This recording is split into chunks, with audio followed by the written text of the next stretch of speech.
Nagpakumbaba si Pokwang sa lahat ng taong na-offend sa naging pahayag niya tungkol sa deportation case laban sa dating partner na si Lee O'Brien. Humingi ng paumanhin ang komedyana sa Bureau of Immigration na pinamumunuan ni Commissioner Norman Tanzenko at kay Secretary Boyeng Remulla ng Department of Justice. Nag-post ng open letter si Pokwang kung saan ibinalita nga niya ang development sa deportation case na inihain niya sa tanggapan ng Bipara Mapallayas na si Lee O'Brien sa Pilipinas. Ipinost ni Pokey sa kanyang Instagram account ang kanyang litrato kasama si Lee at ang anak nilang si Malia.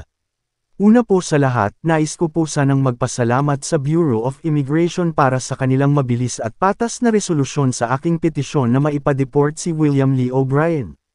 Masaya ako at ang aking mga anak sa naging desisyon ng B, ang sinyulang caption ni Pokwang sa kanyang IG post. Frustrated ako dahil gusto ko nang mapaalis si Lee sa ating bansa sa lalong madaling panahon. Nalaman ko noong isang araw na nag-file din ng motion for voluntary deportation si Lee noong January 10, 2024. Wala pa kaming kopya nitong motion na ito. Naging mabigat ang aking saloobin mula nang nagkaproblema kami ni Lee, at nagpatuloy pa ito kahit nanalo na kami sa deportation case laban sa kanya. Dahil na din siguro ito sa mga limitasyon ko bilang tao, bilang solo parent na nagtataguyod sa aking pamilya.